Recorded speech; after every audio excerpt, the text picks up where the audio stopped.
Yesus memberiku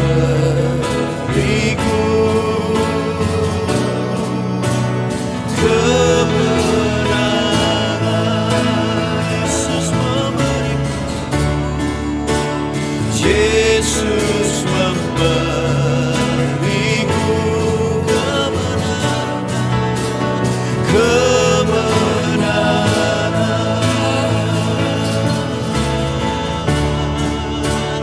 Yesus memberiku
Mari kita berdiam diri di hadapan Tuhan.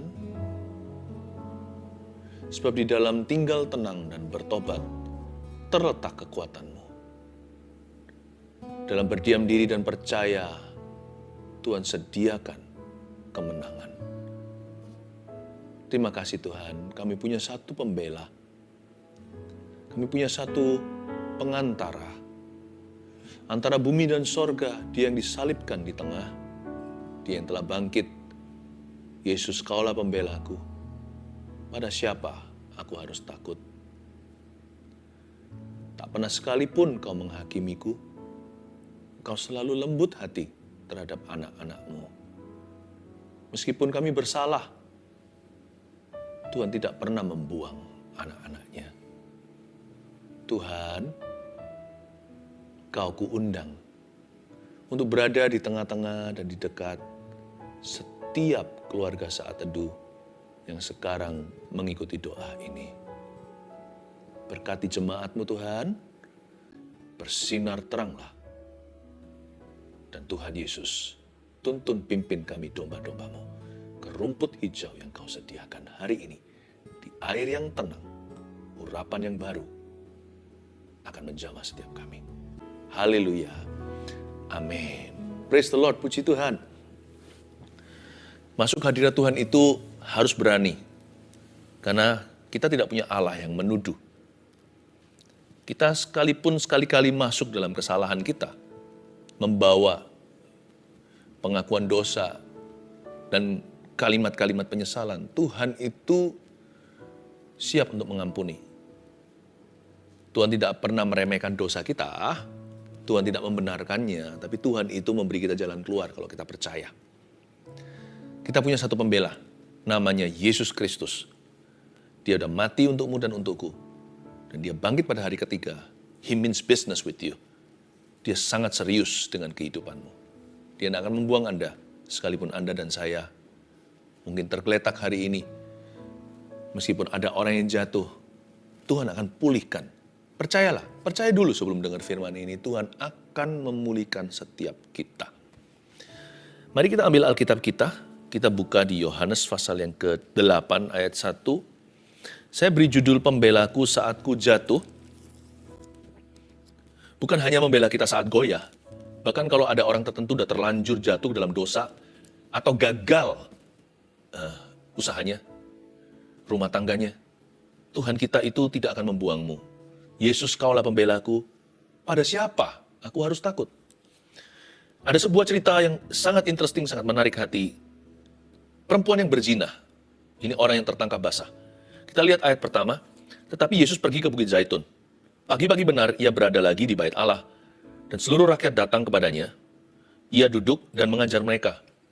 Maka ahli-ahli Taurat dan orang-orang Farisi membawa kepadanya seorang perempuan yang kedapatan berbuat zina. Mereka menempatkan perempuan itu di tengah-tengah, lalu berkata kepada Yesus, Rabi, perempuan ini tertangkap basah ketika ia sedang berbuat zina. Musa dalam hukum Taurat memerintahkan kita untuk melempari perempuan-perempuan yang demikian. Apakah pendapatmu tentang hal itu? Mereka mengatakan hal ini untuk mencobai dia, supaya mereka memperoleh sesuatu untuk menyalahkannya. Tetapi Yesus membungkuk lalu menulis dengan jarinya di tanah. Dan ketika mereka terus-menerus bertanya kepadanya, ia pun bangkit berdiri. Lalu berkata kepada mereka, barang siapa di antara kamu tidak berdosa, hendaklah ia yang pertama melemparkan batu kepada perempuan itu. Lalu ia membungkuk pula dan menulis di tanah. Tetapi setelah mereka mendengar perkataan itu, pergilah mereka seorang demi seorang mulai dari yang tertua. Akhirnya tinggallah Yesus seorang diri dengan perempuan itu yang tetap di tempatnya. Lalu Yesus bangkit berdiri dan berkata kepadanya, hai perempuan, di manakah mereka? Tidak adakah seorang yang menghukum engkau? Jawabnya, tidak ada Tuhan. Lalu kata Yesus, aku pun tidak menghukum kau. Pergilah dan jangan berbuat dosa lagi mulai dari sekarang. Coba saya ekspositori ya, saya dalami firman Tuhan. Anda akan menemukan hal-hal baru di dalamnya. Tetapi Yesus pergi ke Bukit Zaitun, kejadiannya di sana. Pagi-pagi benar ia berada lagi di bait Allah ayat 2, dan seluruh rakyat datang kepadanya. Ia duduk dan mengajar mereka. Tipikal sekali Tuhan Yesus. Tuhan itu selalu mengajar. Dia itu guru kita, bukan hanya Tuhan. Sama Tuhan itu ya, selalu kita dididik dalam jalan yang benar. Tuhan kita itu gembala, senantiasa menuntun umatnya ke rumput hijau, air yang tenang. Kalau ikut Tuhan itu senang. Bukan berarti hidup itu senang, hidup gak selalu senang. Banyak susahnya, tapi ikut Tuhan selalu senang. Tuhan tak pernah mengecewakan, Tuhan baik. Maka ahli-ahli Taurat dan orang Farisi membawa kepadanya seorang perempuan yang kedapatan berbuat zina. Nah ini dia, mulai masuk culprit, atau mulai masuk antagonisnya, mulai masuk orang-orang jahatnya. Ahli Taurat orang Farisi ini berkali-kali di kitab Injil disebut mereka ini troublemakers, padahal mereka ini berjubah agama. Jangan terkecoh dengan apa yang nampak mata. Ada orang tertentu kelihatannya seperti tahu banyak firman, tapi hatinya tidak punya kasih. Dari mana kita itu tahu sebuah pohon itu merek apa? Dari buahnya, bukan dari pengetahuannya. Pengetahuan itu penting, jangan salah paham. Kita harus belajar firman. Tapi yang Tuhan cari pada sebuah pohon adalah buahnya. Buah pertama adalah kasih.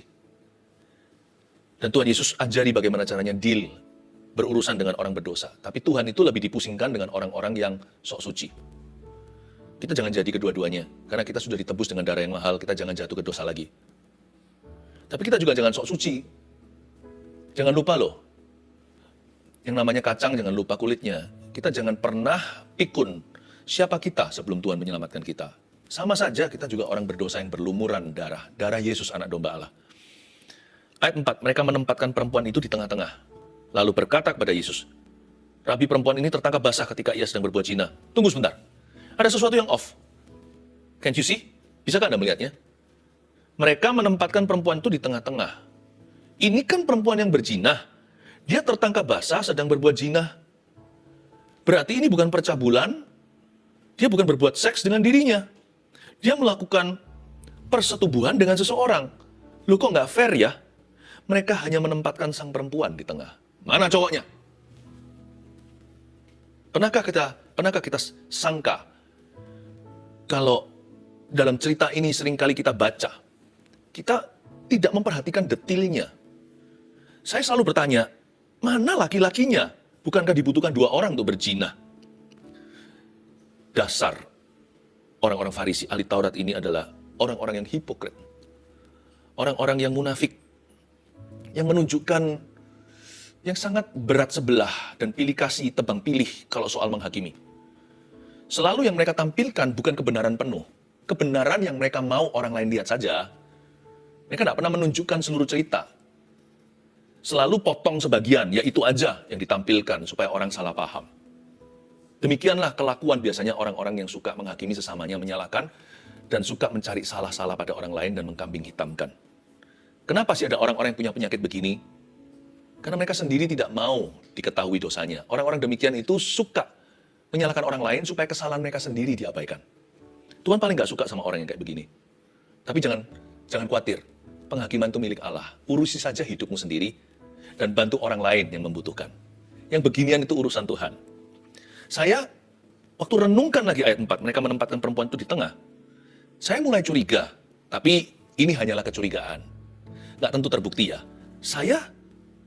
Saya mulai mikir the possibility, kemungkinan bahwa ini adalah sebuah setup atau sebuah jebakan. Bisa jadi loh ya, cowok yang berzina dengan wanita ini adalah salah satu daripada mereka. Orang Farisi ahli Taurat. Kok bisa begitu? Begini. Hukum Musa itu tidak pernah diberikan untuk merajam atau melempari dengan batu siapa saja yang dicurigai oleh masyarakat. Karena hukum Israel itu sangat ketat. Demikian hukum Taurat. Mereka harus tertangkap basah. Jadi sedang melakukan. Tidak cukup hanya sekedar kalau 2 orang yang bukan suami istri keluar dari satu kamar langsung dilempar batu dan dirajam, itu nggak boleh. Harus ada 2 atau 3 orang saksi. Berarti harus in the act of doing it. Berarti harus tertangkap basah ketika sedang melakukannya. Sedangkan dosa-dosa gini ini kan dosa yang sangat private sekali. Nggak mungkin ketahuan, karena mereka tidak mungkin akan diterang benderang. Mereka pasti akan sembunyi-sembunyi sendiri. Kalau ada digerebek siapa gitu oleh masyarakat, mereka sudah pasti berbaju dan berpakaian lalu duduk manis atau gimana. Mereka nggak mungkin gila melakukan di tempat yang tidak terkunci. Kecuali kalau memang ini sebuah jebakan. Tujuannya untuk menjatuhkan wanita itu, bukan menjatuhkan Yesus dulu. Karena memang mungkin perempuan itu dibenci oleh ahli Taurat dan orang Farisi. Mereka sudah tahulah kelakuan nakalnya. Sudah ternama, sudah terkenal. Tetapi mereka nggak bisa tangkap basah. Mungkinkah salah satu dari mereka menjadi cowok yang berzina untuk menjebaknya? Bisa jadi loh ya. Dan nggak cukup juga, bahkan kalau 2 orang ketahuan berada di atas kasur. Tapi jika mereka berpakaian penuh, nggak bisa dirajam. Jadi hukum ini sangat ketat supaya tidak sampai menjadi alat yang dimanfaatkan. Jangan sampai bangsa Israel akan menggunakan ini melawan orang-orang yang mereka nggak sukai, supaya orang-orang difitnah dan mati. Atau dosa sedikit, hukumannya lebih berat daripada kesalahannya. Jadi Musa waktu memberikan hukum Taurat seperti ini, dia sangat hati-hati. Jadi ayat ini, ada banyak hal yang kita bisa pelajari. Saya ulangi ayat 4, mereka menempatkan perempuan itu di tengah-tengah. Pertanyaan saya adalah mana cowoknya? Lalu berkata pada Yesus, Rabi, perempuan ini tertangkap basah. Pertanyaan, lu orang kok tahu? Itu pasti sang laki-lakinya sudah beritahu jam sekian di mana. Lalu digerebek, nggak dikunci pintunya. Lalu sang laki-laki ada di situ, makanya yang cowok dilindungi. Kalau nggak, dua-dua harus mati sih. Nggak fair kan? Kenapa hanya perempuan? Apalagi yang pria lebih salah. Bukankah laki-laki itu pemimpinnya? Perempuan ini tertangkap basah. It must be a setup. Pertama-tama untuk menjatuhkan sang wanita. Karena orang Farisi, ahli Taurat itu sukanya menaruh garam di atas luka yang basah. Kalau orang itu sudah jatuh, mereka itulah yang akan menjatuhi mereka dengan... Mereka itulah, pepatahnya, sudah jatuh, tertimpa tangga. Orang Farisi itu, bagi orang yang jatuh, mereka itulah tangga yang menimpai mereka. Jadi para ahli Taurat ini memang membenci perempuan ini, dan sekali dayung 2 pulau terlampaui. Mereka ingin sekaligus kalau bisa menjatuhkan perempuan ini, dan pakai perempuan ini untuk menjatuhkan Yesus yang lebih mereka benci daripada orang berdosa. Jadi orang-orang ini benci orang berdosa, dan benci orang suci. Yesus kan tidak pernah berbuat dosa. Lalu ditangkaplah wanita ini, ditaruh di tengah-tengah. Ayat 5. Musa dalam hukum Taurat memerintahkan kita untuk melempari perempuan-perempuan yang demikian. Apakah pendapatmu tentang hal itu? Wah, ini tricky sekali. Kalau Anda mengerti konteksnya saat itu. Ini dilemanya setengah mati. Bagi Yesus ya, kalau Tuhan berkata, aku ampuni, nggak apa-apa. Semua orang akan menuduh pengajarannya. Dia terlalu linear atau terlalu lembek sama dosa. Wah, semua orang kecewa sama Tuhan. Ternyata ujung-ujungnya kompromi oke. Ternyata ujung-ujungnya pengajarannya membenarkan hawa nafsu. Padahal Tuhan Yesus sudah ajarkan, berbahagialah orang yang menderita karena kebenaran. Mereka ingin mendiskualifikasi Mesias atau Sang Juru Selamat. Jadi kalau Tuhan lepaskan dia, berarti Tuhan tidak respect sama Musa. Wah, dia bisa dijegal. Sedangkan Musa itu kan hamba Tuhan. Semua bangsa Israel sama-sama sepakat bahwa Musa itu nabi utusan. Yesus dalam posisi yang sangat sulit. Kalau dia biarkan, berarti Tuhan pro dosa. Wah, runtuhlah seluruh teologinya. Tapi kalau Tuhan berkata, iya, mari kita hukum wanita ini, perempuan ini patut untuk mendapatkan hukumannya dengan dirajam dan dilempari batu hidup-hidup hingga dia meninggal dunia. Kalau Yesus lakukan ini, maka bukan too linear, tapi too cruel atau terlalu kejam. Belum ada sebenarnya di Perjanjian Baru seseorang yang tertangkap dan dihukum dihukum rajam karena perintah Musa ini. Belum ada, karena belum ada yang tertangkap basah. Sulit sekali menangkap sesuatu yang terjadi di dalam bilik rumah. Nggak pernah ngerti, karena ini kejadiannya di masyarakat biasa, ini bukan pelacuran. Ini wanita, ya bukan wanita baik sih, tapi wanita di dalam society, wanita yang ada sehari-hari. Dia selingkuh, teman tapi mesra, punya affair dengan tetangga, siapa bisa tebak? Jadi tidak pernah ada orang hingga saat itu juga yang sudah dihukum dengan cara demikian. Jadi kalau ini terjadi, Yesus akan famous sekali, akan menjadi guru yang paling terkenal yang memerintahkan rajam batu. Sepanjang sejarah Perjanjian Baru belum ada Yesus yang buka pintu. Wah, itu anarkis setelah itu semuanya. Dan selain itu, susah bagi Yesus adalah karena kalau sampai tertangkap basah lalu habis itu diberikan perintah, mari kita lempari dia dengan batu sehingga dia mati. Yesus tidak bisa perintahkan, dan ahli Taurat orang Farisi juga tidak bisa main hakim sendiri karena mereka adalah bangsa jajahan. Waktu itu di bawah jajahan Romawi. Jadi orang Italia yang harus memberikan otorisasi. Jadi dengan demikian kalau Yesus sebagai rabi di situ yang harus mencetuskan dan mengetok palu ceritanya, dia harus lapor ke tentara Roma, harus menghadap ke perwira, dan harus mengakui otoritas kaisar. Susah ini sama susahnya dengan Yesus ditanya, boleh nggak membayar pajak kepada kaisar? Karena mereka tahu kaisar itu penyembah berhala. Yesus sedang dijebak dengan cara yang super dahsyat. Menurut saya, ini adalah the most genius of evil minds. Pikiran jahat itu jeniusnya ya ini. Nggak mungkin dipikirkan oleh orang umur 20-30, ini pasti dipikirkan oleh orang-orang tua. Apakah pendapatmu tentang hal itu? Kira-kira gimana escape-nya? Gimana bisa luput dari ini? Sekali sudah ditulis berita acara, itu harus diperkarakan. Kalau perkarakan, mau nggak mau, Yesus harus pergi menghadap minimal sebagai saksi kepada tentara Roma. Susah. Tapi mereka belum tahu. Yang mereka hadapi adalah hikmat. Bukan yang punya hikmat, dialah sang hikmat. Mereka mengatakan hal itu untuk mencobai dia, ayat 6, supaya mereka memperoleh sesuatu untuk menyalahkannya. Tetapi, siapkan hati ya, saya kagum pol banget, maksimal sama Tuhan Yesus, tapi Yesus membungkuk. Yesus membungkuk, lalu menulis dengan jarinya di tanah, dan ketika mereka terus-menerus bertanya kepadanya, mereka terus membombardir dia. Ia pun bangkit berdiri lalu berkata kepada mereka, barang siapa di antara kamu tidak berdosa, hendaklah ia yang pertama melemparkan batu kepada perempuan itu. Kembali ke ayat 6. Mereka mengatakan hal itu untuk mencobai dia supaya mereka memperoleh sesuatu untuk menyalahkannya. Lalu tetapi Yesus membungkuk, lalu menulis dengan jarinya di tanah. Pembelaku saat ku jatuh, Yesus itu. Yang pertama-tama, catat poin ke-1, bagaimana Tuhan membela kita. Yesus menyamakan dirinya dengan kita, namun tanpa dosa. Catatlah. Gini loh caranya Tuhan itu membela orang berdosa seperti Anda dan saya. Yesus menyamakan dirinya. Dia nge-level ke kita yang gak level sama sekali. Coba pahami kalimat ini. Yesus membungkuk, lalu menulis dengan jarinya di tanah. Yesus itu stoop low. Kelihatannya sang wanita itu ketika ditaruh di tengah-tengah, dia rebah. Lemaslah, dia tahu dia segera berjumpa dengan ajalnya. Dia akan segera mengakhiri usia. Siapa nggak takut sedang dikeroyok masa? Dia perempuan lagi. Nah, Yesus itu stoop solo, dia itu membungkuk. Bukan untuk menulis. Pertama-tama untuk level dengan perempuan berzina yang sedang sebentar lagi menemukan ajalnya. Dari sini kita tahu bahasa tubuh sang juru selamat. Yesus itu selalu, he always identifies with you and I. Itu bahasa Inggrisnya. Yesus selalu menyamakan dirinya dengan kita. Namun bedanya, dia tanpa dosa. Kita ini orang berdosa. Dia menyamakan dirinya. Saya ingat waktu anak-anak saya masih kecil, mereka itu bisa kompak, itu saya senang sekali. Gimana caranya? Suatu hari ya saya kasih contoh. Salah satu anak saya itu dihukum sama kami karena nakal. Saya beritahu, ayo, gitu ya. Singkat ceritanya, kamu harus terima disiplin, bukan hanya nasihat. Pada waktu saya lagi didik anak saya yang satu yang sedang bersalah, anak yang lainnya kompak sama saudaranya, berdiri di sampingnya. Pada saat saya lagi bukan emosi sih, waktu itu saya lagi tegasnya, saya tanya, ngapain kamu di sebelah saudaramu? Ya diam aja. Lucu sih, anak kecil kan, diam aja. Kamu mau minta dihukum sekalian? Diam aja. Dari situ agak geli sih, tetapi saya terharu juga melihat bagaimana mereka saling bela. Akhirnya dua-dua kami grounded atau saya setrap. Saya bilang, kembali ke kamarmu, tidak boleh keluar. Udah di kamar. Saya nggak pernah pakai kekerasan untuk mendidik anak. Saya ambil privilege atau saya ambil hak-haknya mereka.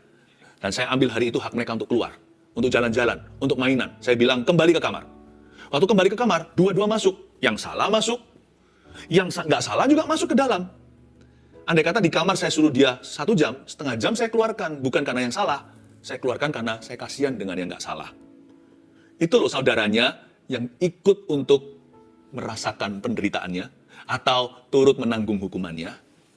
Yesus itu membungkuk untuk meringankan hukuman sang wanita itu. Bapak tidak akan menghukum perempuan itu, karena yang nggak bersalah ikut membungkuk dengan dia. Jikalau Bapak Allah yang Maha Suci itu mau menghukummu dan menghukum buku, gara-gara Yesus di dalam hidup kita, banyak nggak jadinya.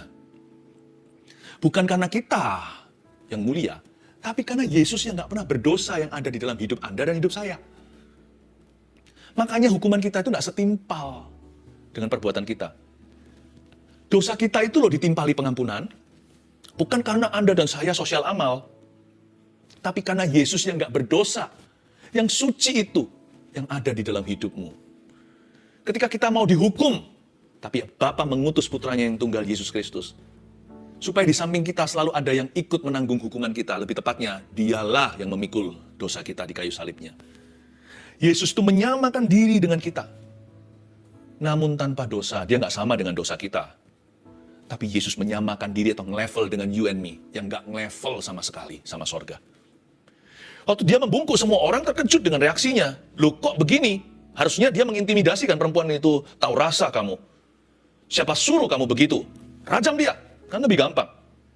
Tapi Yesus mencoba untuk menolong dia, lalu memimpinnya ke jalan yang benar. Tuhan tuh nggak pernah main anarkis sama Anda dan saya. Tahu nggak? Kita itu menyembah Allah yang baik di dalam Yesus Kristus. Nggak hanya itu. Dia juga menulis sesuatu dengan jarinya di tanah. Sebenarnya dia tulis apa ya?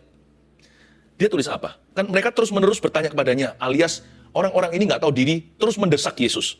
Dia tulis apa? Kata to write, menulis di situ. 2 kali disebut nanti di ayat 8 juga, lalu ia membungkuk lagi dan menulis di tanah. Itu dalam bahasa Ibraninya. Normalnya adalah graphein, G-R-A-P-H-E-I-N. Tapi khusus di ayat ini, bukan graphein, tapi kata grapheini. Dalam satu kata ya, ini agak susah. K-A-T-A-G-R-A-P-H-E-N-I. P-H-E-I-N-I. Saya ulang, kata biasa kata, satu kata nih.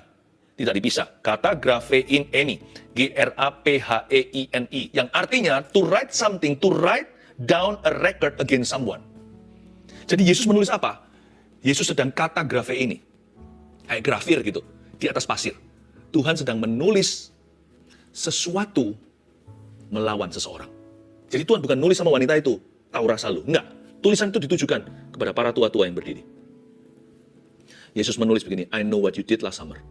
Mungkin Tuhan sebut namanya. Sini namanya siapa? Ini mungkin namanya Barsabas. Atau siapa namanya lah, nggak tahu nama-nama orang-orang Farisi apa. Ditulis namanya, ditulis dosanya. Mereka mendesak.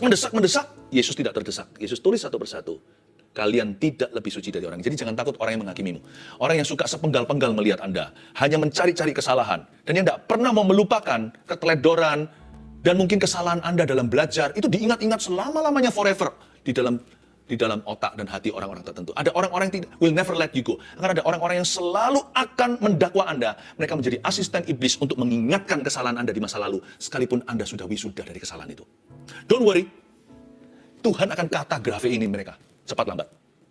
Tuhan yang akan urusi mereka. Yesus akan menuliskan, bukan di atas pasir suatu hari, tapi di dalam buku kehidupan. Don't worry, jangan marah, jangan kesel, jangan kepahitan. Urusi saja dirimu dan bantu orang lain yang memerlukan. Mereka urusan Tuhan. Tuhan masih katagrafe ini kepada beberapa orang hari ini. Jangan sampai Anda yang digitukan.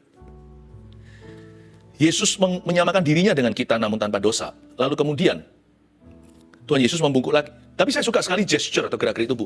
Pada waktu Yesus didesak terus-menerus, dia bangkit loh. Dia meninggalkan level wanita itu lalu berdiri lebih tinggi daripada ahli Taurat itu, minimal lebih berwibawa. Eye level atau level eye to eye atau kontak mata. Dia berdiri lalu berkata dengan penuh otoritas. Tidak perlu otorisasi Roma. Dia berkata, barang siapa di antara kamu tidak berdosa, hendaklah ia yang pertama melemparkan batu kepada perempuan itu. Alkitab kan nggak visual. Jadi kita nggak bisa melihat mata Yesus sedang memandang siapa. Saya hanya bisa imajinasi bayangkan waktu Yesus bangkit berdiri itu kayak tidak takut sama tekanan mereka. Tapi Yesus nggak menantang. Dia bijaksana, nggak pakai emosi. Karena suasana sudah panas. Tapi Yesus waktu berdiri nge-level dengan orang-orang yang mencoba untuk membunuh wanita ini dan menjatuhkan ministrinya, Yesus memandang mereka dan berkata, barang siapa di antara kamu tidak berdosa, hendaklah ia yang pertama. Mungkin dia lihat seseorang. Mungkin dia lihat yang paling tua. Hendaklah ia yang pertama melemparkan batu kepada perempuan itu. Dengan mata pandangan yang menusuk ke hati, saya yakin mata Tuhan tertuju kepada salah satu individu yang mencetuskan ide ini. Langsung ketemu mastermind-nya. Bisa bayangkan nggak? Yesus nggak mungkin kan nggak pandang mereka. Masa Yesus takut sama mereka? Masa Yesus minder?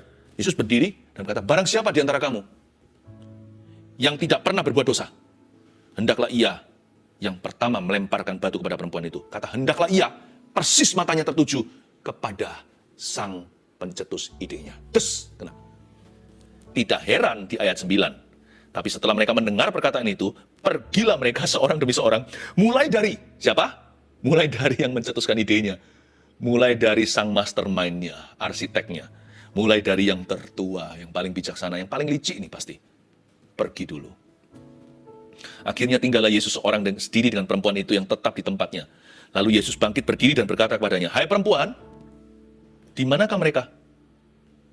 Setelah orang-orang itu pergi semuanya, Yesus kembali membungkuk. Kalau Yesus berdiri tinggi, perempuan itu kan takut. Di dunia hewan aja tahu. Ada binatang tertentu kalau terancam, dia berdiri supaya menipu, supaya menunjukkan kepada predator atau yang ingin memangsanya atau yang membahayakan pups atau anak-anaknya atau sarangnya.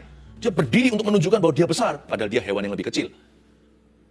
Bayangkan, perempuan ini merasa begitu kecil hari itu. Dia sudah merasa seperti tidak berharga dan sampah. Dia merasa tidak layak sama sekali, wong dia sudah jatuh. Kalau Yesus berdiri ngomong sama dia, hai perempuan, di manakah mereka semua? Dia malah ketakutan, malah terusir keluar dari hadirat Allah sekalian. Tapi Yesus membungkuk ketika satu persatu mereka itu pergi, dimulai dari yang tua. Lalu Yesus setelah itu berkata sama dia, Yesus bangkit berdiri dan berkata kepada perempuan itu, di manakah mereka? Yesus bungkuk dulu, untuk mencipta percaya. Ketika Yesus akhirnya berdiri, wanita itu udah ready untuk melihat matanya. Yesus membungkuk untuk menjemput dia dari levelnya dia, yang gak level sama sekali sama Tuhan. Lalu Yesus berdiri dan bertanya kepadanya, hai perempuan, where are they? Di manakah mereka? Kali ini Yesus berbicara seperti seorang hakim yang berwibawa. Where are they? Wah, itu perempuan setengah rasa aman, masih ada takutnya. Mau diapakan? Waktu berdiri kan Yesus kelihatan lebih besar, jauh lebih besar. Hai perempuan, di manakah mereka? Dia ada khawatir dan gentar. Jangan-jangan inilah hukumanku. Sekarang pasti aku tidak lolos lagi. Tidak adakah seorang yang menghukum kau? Jawaban ini seperti air dingin di Sahara panas. Seperti orang yang disiram dengan hawa sejuk ketika dia dehidrasi total. Jawabnya, tidak ada Tuhan. Lalu kata Yesus, aku pun tidak menghukum kau. Sebagai hakim tinggi dan berdiri menjulang, Tuhan berkata, come, nak, aku tidak menghukum engkau. Bagaimana Tuhan membela kita ketika kita jauh? Yang nomor 2, Yesus mengampuni dan tidak menghukum kita. Tapi apakah berhenti di situ? Bye. Saya lanjut berdosa? Oh enggak. Orang yang terima kasih karunia juga harus menerima kepemimpinan Yesus Kristus. Yesus itu pemimpin yang righteous, pemimpin yang kudus. Jadi mau nggak mau, kita yang jadi buah pengampunannya tidak akan jatuh jauh dari pohonnya. pohonnya adalah pohon righteousness atau pohon kebenaran. Berarti yang nomor 3, poin berikutnya itu di ayat selanjutnya. Jawabnya, tidak ada Tuhan, lalu kata Yesus, aku pun tidak menghukum engkau. Lalu, pergilah dan jangan berbuat dosa lagi mulai dari sekarang. Kata pergilah ini panggilan, seperti amanat agung, pergi beritakan. Pergilah dan jangan berbuat dosa lagi mulai dari sekarang. Nomor 3, Yesus memimpin kita kepada pertobatan dan kemerdekaan sejati. Tuhan Yesus gak pernah berhenti sampai pengampunan. Karya pengampunan memang selesai di kayu salib ketika Yesus berseru, it is finished, atau sudah selesai. Tapi karya Kristus di hidup kita belum selesai sampai kita merdeka. Merdeka di sini bukan free to sin atau bebas untuk berdosa. Merdeka di sini adalah free from sin. Tapi bebas atau merdeka dari dosa. Saya sudah nggak perlu lagi berdosa. Sekarang saya punya tujuan yang mulia. Saya nggak perlu lagi jatuh. Kan bangkit itu bisa. Bersama Tuhan, tiada yang sukar, bukan? Sekarang saya menemukan jalan yang lebih tinggi. Jalanmu lebih tinggi dari jalanku. Kalau Yesus yang mimpin kita, the complete work of Christ atau pekerjaan Kristus yang lengkap dalam kehidupan kita itu tidak lengkap sampai kita mengalami kemenangan. Dan kemenangan itu selalu dimulai dengan 101. Step number 1 atau langkah ke-1 adalah pertobatan dulu. Karena itu kalau siapa ketemu Yesus mau nggak mau pasti berubah. Pelacur menjadi seorang perempuan yang takut akan Allah. Pemungut cukai menjadi seorang yang jujur. Seorang nelayan yang nggak percaya menjadi seorang rasul iman. Seorang yang sukanya marah-marah, anak halilintar seperti Yohanes dan Yakobus, bentar-bentar mau goreng orang. Menjadi rasul kasih. Nggak bisa enggak. Kalau ketemu Yesus, pasti dituntun ke pertobatan yang sejati, bukan pura-pura. Dan pasti ujungnya adalah kemerdekaan dari dosa. Karena kita punya tujuan yang mulia. Bagaimana cara Yesus membela kita ketika kita jatuh? 1, Yesus menyamakan dirinya dengan kita, namun tidak berdosa. Namun tanpa dosa, maksud saya. 2, Yesus mengampuni dan tidak menghukum kita. Jadi jangan takut mendekati hadirat Allah, karena Tuhan marah. Siapa bilang? Setan yang berkata demikian. Tuhan tidak murka. Yang ketiga, Yesus memimpin kita kepada pertobatan dan kemerdekaan sejati. Angkat wajahmu, angkat kepalamu. Pada siapa kau harus takut kalau Tuhan membelamu? Haleluya. Yesus, kaulah pembelaku. Pada siapa aku harus takut? Yesus, kau perlindunganku. Ku tak gentar menghadapi musuh. Sekali lagi, Yesus. Yesus, kaulah pembelaku. Pada siapa aku harus takut? Yesus, kau perlindunganku. Ku tak gentar menghadapi musuh. Katakan dengan iman. Sekarang tegaklah kepalaku, hadapi lawanku yang berada di sekelilingku. Dan mulutku memuji, bermazmur bagimu, bersorak bagi kebesaranmu. Yesus, kaulah pembelaku. Yesus, kaulah pembelaku. Pada siapa aku harus takut? Yesus, kau perlindunganku. Ku tak gentar menghadapi musuh. Sekarang tegaklah kepalaku, hadapi lawanku yang berada di sekelilingku. Dan mulutku memuji, bermazmur bagimu, bersorak bagi kebesaranmu. Sekarang tegaklah kepalaku,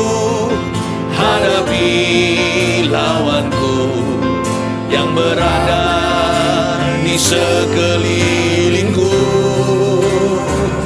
dan mulutku memuji, bermazmur bagimu, bersorak bagi kebesaranmu. Kalau Anda merasa diri gagal, atau merasa diri berdosa dan tak layak di hadapan Tuhan, letakkan tangan di dada seperti ini, jangan 1, 2, 2. Bisa? Letakkan di dada sebelah kiri lambang hati, letakkan begini. Saya akan doakan. Tuhan Yesus, hamba berdoa, angkat perasaan guilty itu. Memang dosa mendatangkan rasa bersalah sepatutnya. Tapi hamba minta bukan hanya perasaan menyesal, karena itu tidak akan membawa kemana-mana. Lebih tepatnya, Tuhan tuntun pada pertobatan yang sejati. Hamba berdoa untuk spirit jerah, untuk roh muak dengan dosa. Hamba minta di dalam nama Yesus Kristus ya Tuhan, tuntun setiap kami, keluar dari kecanduan, keluar dari kebiasaan buruk. Pergilah, kata Yesus, seperti amanat agung kedengarannya, dan jangan berbuat dosa lagi mulai dari sekarang. Apakah bisa? Ambil pikiran yang demikian yang meragukan. Dengan Tuhan tiada yang mustahil. Katakan pada dirimu sendiri, dengan iman begini, aku tidak harus jatuh. Katakan begitu, saya tidak harus jatuh. Bersama Yesus, aku akan berjalan di dalam kekudusan. Terima kasih Tuhan, aku patahkan di dalam nama Yesus semua bentuk kecanduan kebiasaan buruk itu. Angkat tanganmu, terima berkat dari Allah Bapa, Putra, dan Roh Kudus atas kehidupan setiap kita. Tuhan berkati bangsa kami, negara kami, pemerintah, presiden, kabinetnya, semua pejabat, dan semua infrastruktur negara, terutama masyarakat. Thank you Tuhan untuk negeri tercinta. Berkati selalu melimpah dengan susu madu, terutama kerukunan, persatuan, damai sejahtera. Dalam nama Yesus, amin.